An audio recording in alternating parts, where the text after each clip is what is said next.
The boys went home and talked to Charles and Betty about how successful their swim year ended. They also discussed their fast approaching end to their high school career and impending graduation. Charles and Betty expressed some excitement, but a cloud tempered their positive expression.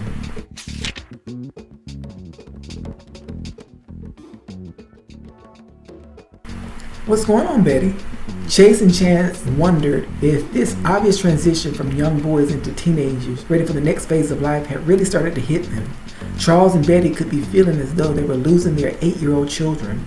Perhaps they felt that they were unfairly given this blessing later in life, only for their feet to be swept from under them after falling in love with the boys, in spite of knowing that it was very natural for Chase and Chance to prepare for what's next in their lives.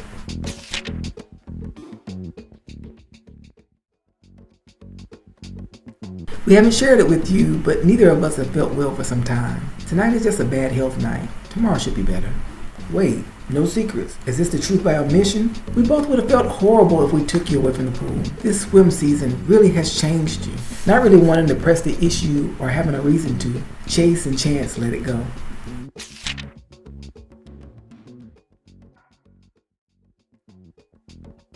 "Guess what? Marshmallow invited us to meet his mother. It's time. We knew that it had happened eventually. Do it. So when exactly? Should Betty and I be there?" Chance responded, "I would love it if you two were there. Then Charles and I will be there." The next day, following their swim class, Marshmallow gave them the address. "Come over at 8 p.m.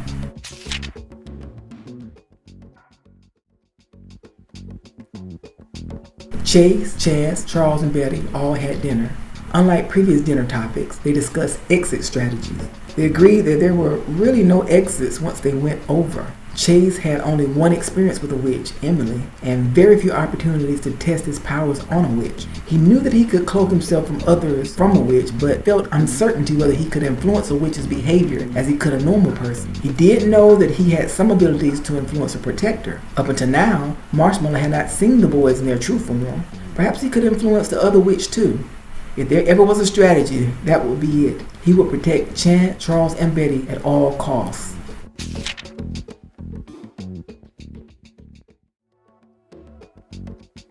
Just before 8, they all arrived at Marshmallow's house. "Listen, boys, we can change our minds and leave, or walk inside and learn what her intentions are. Whatever you want to do, Charles and I will be there."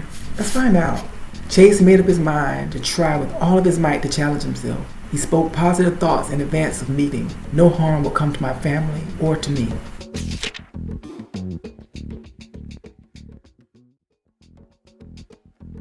Chase knocked on the door.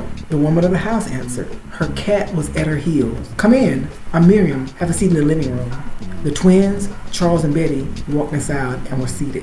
If I were being perfectly honest, I wasn't expecting such a large gathering. I also did not expect you to look so different. You two are identical twins, aren't you? You don't have the ability to transform as I do you? Chase reached out his hand out of habit, and Chance grabbed it without looking or realizing Chase had extended it. In doing so, Chase felt comforted and stronger. "My family means a great deal to me. Chase, Betty, Charles, and I, we have no secrets, and we decided not to start having secrets." Miriam turned to her cat and spoke to him. "I'm sure our guests are thirsty. Please get them something refreshing."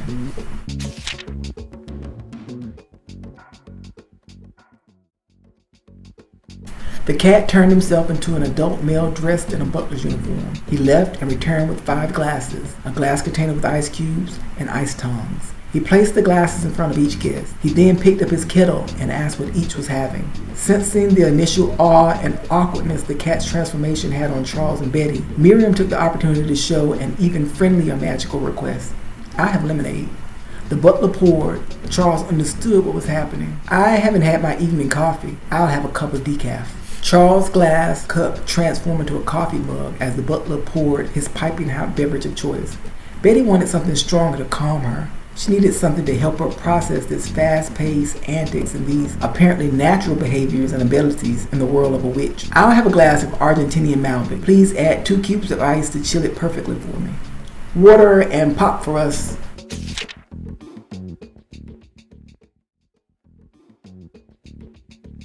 After all were served, Miriam wasted no time starting the discussion.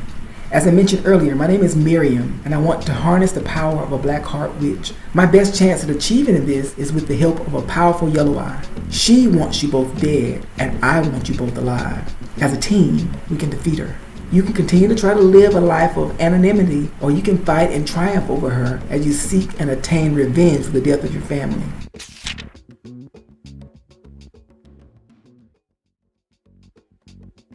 Chance spoke. Both my mother and Judge Marshall's death was an exaggerated response. Their suffering was inhumane.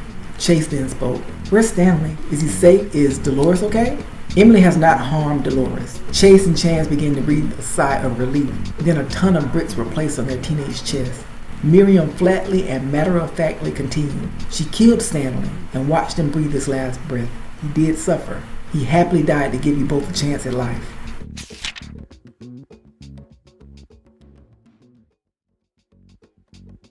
Betty and Charles were shocked and hurt for the boys. They were especially disappointed in the off-putting manner in which this information was revealed. Oh my, I can't imagine a more careless and unsympathetic way to tell the boys this news. Chase and Chance labored to process the death and murder of their biological father. As they did internalize the information presented, they were determined not to shed one tear. No one in the room, with the exception of their new family, was deserving of seeing them in such a vulnerable and weakened way. Hari Kari before that was allowed.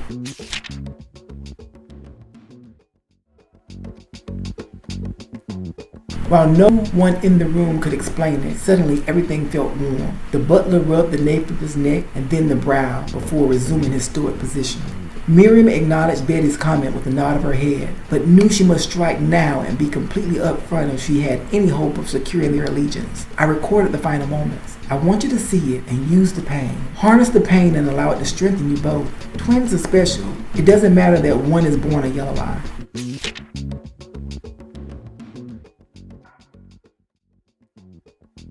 Both Charles and Betty made an inquiry to Miriam. Why did she kill their family? No secrets. The butler transformed into Marshmallow. There is a secret among us. Marshmallow has an ability to discern truth and hidden things that I cannot and I do not. Your guardians, Charles and Betty, are ill and will die soon. They have accompanied you here because they know that they will soon not be physically able to care for you or be there for you. But I can help. You've lost so much. I can prevent you from losing 2 additional loving parents. Miriam spoke directly to Chase and Chance, and then looked over at Betty and Charles. Does my protector reveal the truth? Betty responded. Pass me the kettle. My wine is low.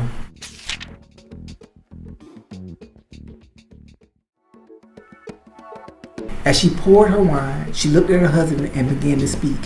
Which, you speak the truth. She sipped and then gulped down a few more sips. I can restore them. This is within my abilities. Overtaking the Black Heart Witch is also nearly within my power. I do, however, need you both. I can assure a long, healthy life for them.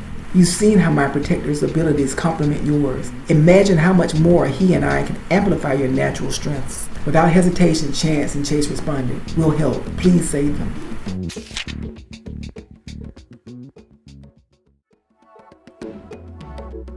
It is so. Wake tomorrow in the splendor of fresh eyes, unlabored breath, clarity of mind, and newness of life. Charles looked at Marshmallow. Can this thing make a whiskey neat? Marshmallow nodded. Charles grabbed the kettle from Betty and poured. His coffee mug changed, and a perfectly aged whiskey filled the tumbler in front of him. With no hesitation, he gulped down a taste of fine, strong, and well-aged drink.